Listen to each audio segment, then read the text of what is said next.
프리슈티나의 마르코비치 남작게 하래요.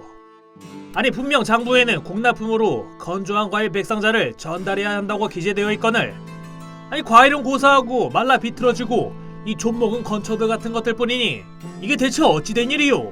도저히 이런 물품은 이 받아들일 수가... 야 잠깐만! 예홍아! 야 안돼!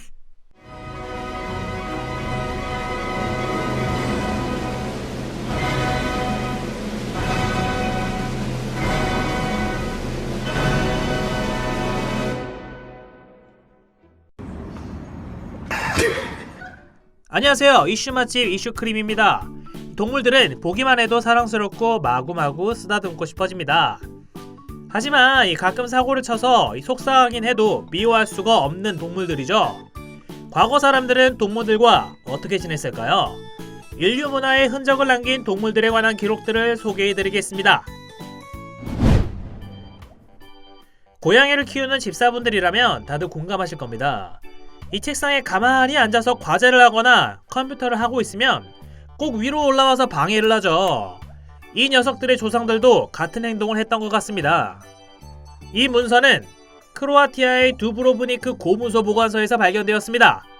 이 딱 봐도 중요해 보이는 문서에 귀여운 고양이 발자국이 찍혀 있는데요.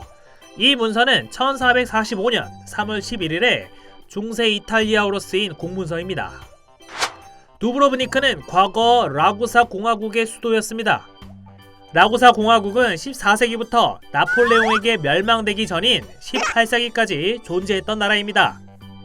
이 문서는 14세기 라구사 정부가 현재 코소보의 수도인 프리슈티나와 근교인 노보 브루도 지역에 사는 귀족이나 상인들에게 보냈던 공문서라고 합니다. 이 고양이 발자국을 처음 발견한 사람은 사라예보 대학의 철학과 조교수인 에미로 오 필리포비치였습니다. 그가 박사학위를 따기 위해 자료를 조사하던 중 우연히 발견했다고 합니다.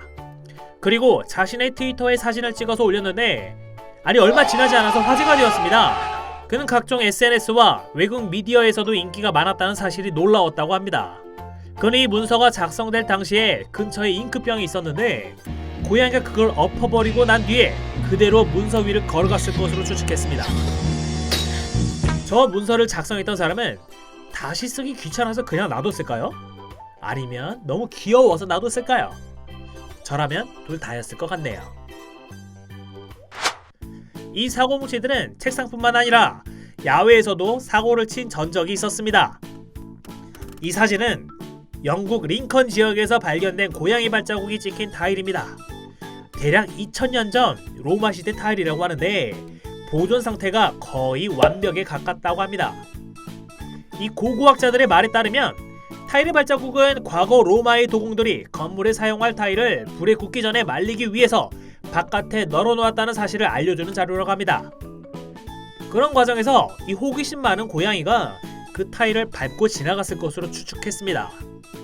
그뿐만 아니라 개의 발자국이나 사슴의 발굽 자국도 발견이 되었는데요.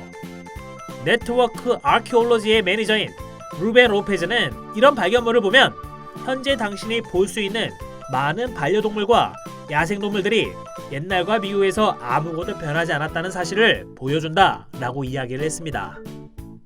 비슷한 시기에 다른 지역에서 개의 발자국도 발견되었는데요. 잉글랜드 레스터시티 지역에서 로마 시대 타일이 발견되었다고 합니다.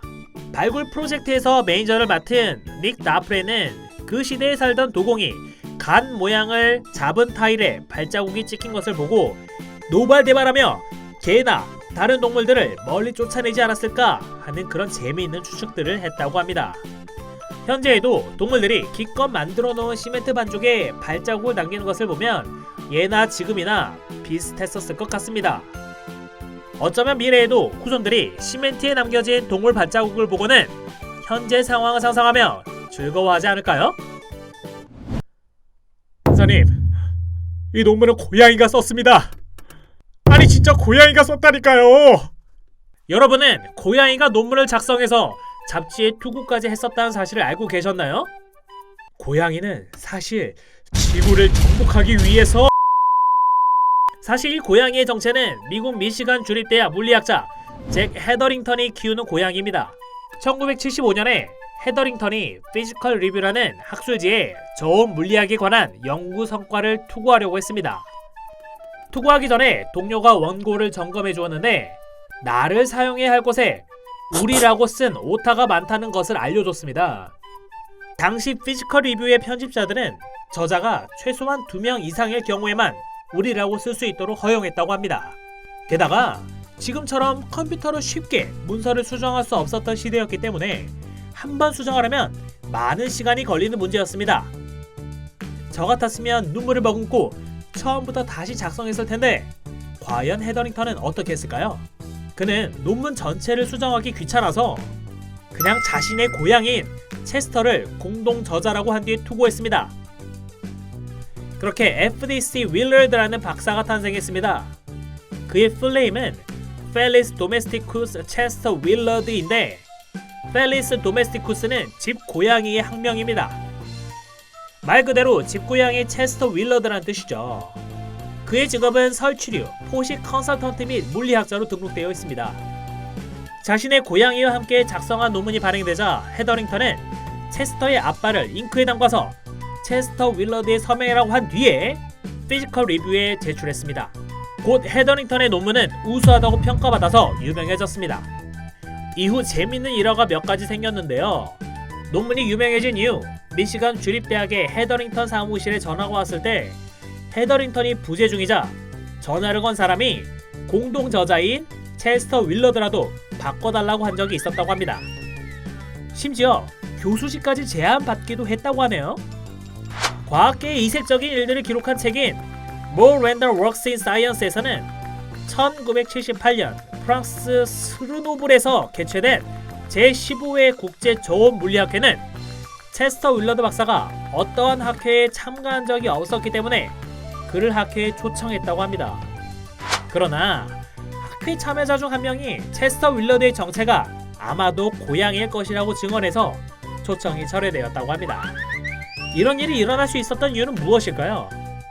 당시 논문을 통과시킨 심사위원들의 공식적인 설명은 없었으나 과학계의 한 관계자의 말에 따르면 논문 심사 때 저자의 이름을 전부 확인하지는 않는다. 또한 문제가 되지 않는다면 저자 이름은 가명을 써도 상관없었다 라고 했습니다.